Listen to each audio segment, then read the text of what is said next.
झारखंड राज्य के community health officer association आज अपनी मांगों को लेकर के राजभवन पहुंचे हैं। इनकी मांग क्या है आप देख सकते हैं, हजारों की संख्या में पहुंचे हुए हैं और छोटे छोटे बच्चों को लेकर के भी आए हुए आप देख सकते हैं। जिनको घर में होना चाहिए था वो एक सदस्य बने हुए हैं ये धरने का और ये मांग का। हम जानना चाहेंगे यहाँ के सदस्यों से क्या मांग को लेकर के आप लोग एकत्रित हुए हैं। जी, हम लोग पूरे जिले के झारखंड के सीएचओ कम्युनिटी हेल्थ ऑफिसर्स आए हैं।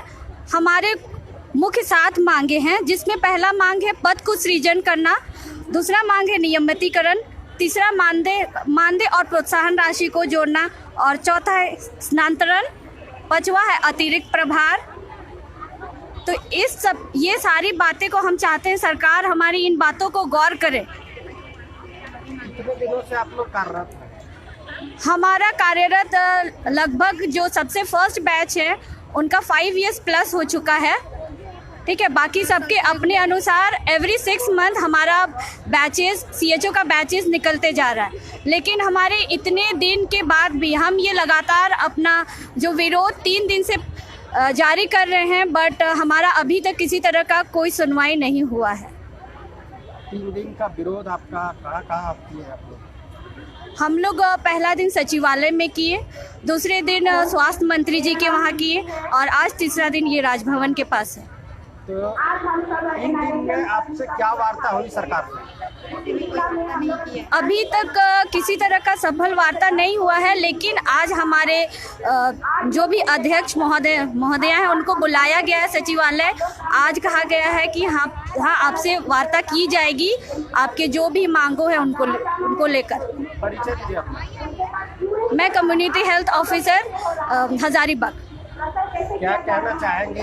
5 वर्षों से कुछ लोग 5 वर्ष के बाद मतलब कार्य में जुड़े, लेकिन सरकार आपकी मांग को अनदेखी कर रही है। ये प्रदर्शन से कहाँ तक सरकार के ऊपर आप दबाव बना पाएंगे?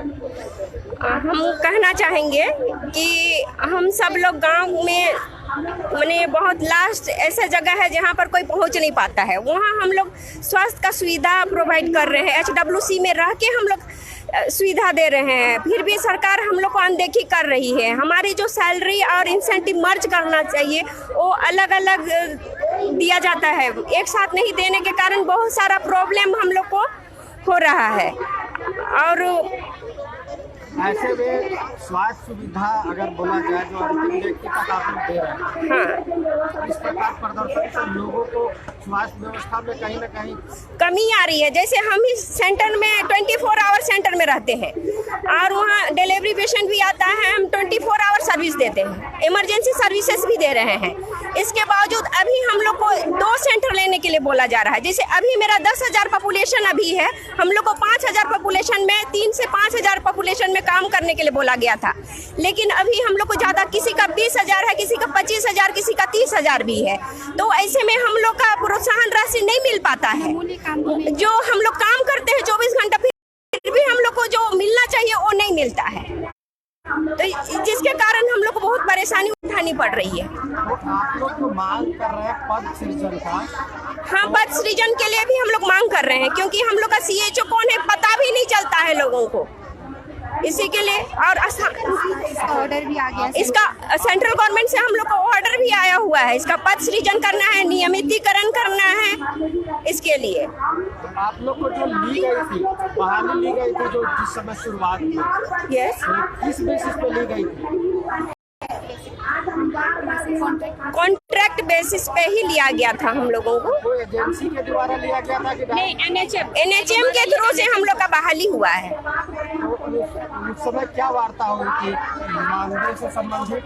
उस समय यही वार्ता थी कि हमको 25,000 रुपया मेरा मूल मानदेय है, उसके अलावा 15,000 रुपया मेरा इंसेंटिव है जो कार्य आधारित प्रोत्साहन राशि है। उसमें हमारा 15 इंडिकेटर है। अगर हम उस 15 इंडिकेटर को पूरी तरह फुलफिल करते हैं तो वो 15,000 हमको दिया जाएगा, लेकिन हम 15 इंडिकेटर को फुलफिल नहीं कर पा रहे हैं, जिसका कारण ये है कि हमारा जो मूल काम है उसको छोड़ के हमें कभी यहाँ कभी वहाँ अलग अलग तरह के काम दिए जा रहे हैं।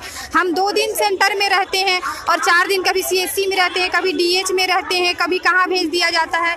कभी तो बोला जाता है जो प्रज्ञा केंद्र का काम है अभी आभा कार्ड बनाना, वो भी बनाने के लिए बोला जाता है, जिसकी वजह से हम लोग काम पूरा नहीं कर पाते हैं। और इस काम को पूरा नहीं कर पाते हैं और कुछ लोग ऐसे हैं जो इस समस्या को झेलते हुए भी अपना 15 इंडिकेटर्स पूरा करते हैं। उसके बावजूद भी जो वहाँ पे ब्लॉक में जैसे BPM, BMDM जो भी है उनके द्वारा ये प्रोत्साहन राशि को बार बार काटा जाता है कि आपका ये नहीं पूरा हुआ, वो नहीं पूरा हुआ, जिसकी वजह से हम लोग ये चाहते हैं सरकार से कि हमारा जो मानदेय है और प्रोत्साहन राशि है उसको एक साथ मिला के दिया जाए, ताकि जो ये झारखंड में भ्रष्टाचार है प्रोत्साहन राशि को लेके कि वो लोग हमारा प्रोत्साहन राशि में हम ही से मेरे पैसे के बदले में वसूली करते हैं वो बंद हो। और इस भ्रष्टाचार को बंद करना चाहते हैं हम लोग, इसीलिए अपना आवाज़ उठा रहे हैं। मेरा नाम हुआ मनीषा कुमारी, हम CHO रांची से हैं। क्या कहना चाहेंगे, क्या कहना चाहेंगे आखिर इस तरह जो सरकार अनदेखी कर रही है? मैं सरकार से यही आग्रह करना चाहता हूं कि जो हमारे 5 प्रमुख मांगे हैं इस मांग को माने, क्योंकि हम लोग ये नहीं चाहते हैं कि जो कार्य हमारा कंटिन्यू इमरजेंसी वर्क जो चल रही है इसको बाधित करें। साथ ही साथ किसी भी प्रकार की जो भी वार्ता होती है 2 दिन में वार्ता कुछ हुई नहीं और असफल रही, तो इसलिए सरकार से आग्रह है कि आज कम से कम 3रा दिन चल रहा है हम लोग की धरना प्रदर्शन का, तो इसमें आगे आके कुछ भी हम लोग के साथ बातचीत करें सर। झारखंड में टोटल 1600 CHO हैं और टोटल अभी कार्यरत हैं। तो जिस प्रकार आप लोग क्या काम कर रहे हैं, क्या लगता है कि और भी CHO की दरकार है? जी सर, अभी तो हमारे बोला जाए तो झारखंड में काफ़ी ज़्यादा CHO का ज़रूरत है। हर ब्लॉक में जैसे 5-6 CHO ही अभी तक पोस्टिंग है, लेकिन 30 से 30-35 HWC अभी भी रिक्त है। तो वैसे सारे जगह पे HWC तो बना हुआ है, लेकिन अभी तक कम्युनिटी हेल्थ ऑफिसर के अपॉइंटमेंट नहीं हुई है। अपना परिचय दीजिए। मैं सुजीत कुमार महतो। तो यहाँ के सदस्यों से जाना और भी लोगों से बात करना, क्या कहेंगे आखिर ये प्रदर्शन कब तक जारी रहेगा? प्रदर्शन हमारा तभी तक जारी रहेगा जब तक सरकार हमारी मांगे पूरी कर लेती है। हमारी मांगे बिल्कुल जायज़ है ना। जैसे कि हमारा सैलरी इंसेंटिव का बात है, हमारा सैलरी इंसेंटिव 2 पार्ट में मिलता है, 60 + 40% है ना। 60% हमारा मानदेय प्लस 40% हमारा इंसेंटिव होता है। तो उस इंसेंटिव में बहुत जगह ऐसा होता है कि ये प्रशासन द्वारा दिया नहीं जाता है ना, टाइमली दिया नहीं जाता है, या फिर रोक दिया जाता है, या फिर कुछ और कारण से वो लोग कुछ बदमाशी करते हैं, है ना।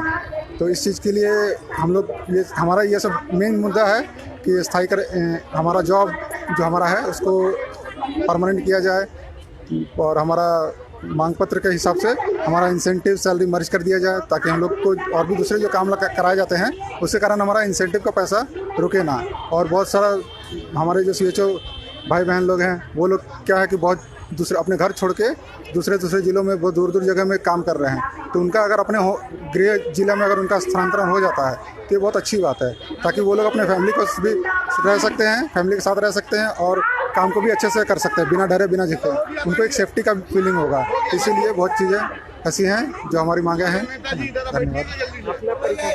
मेरा नाम दीपक कुमार महतो है, मैं सरायकेला खरसावां से CHO हूँ।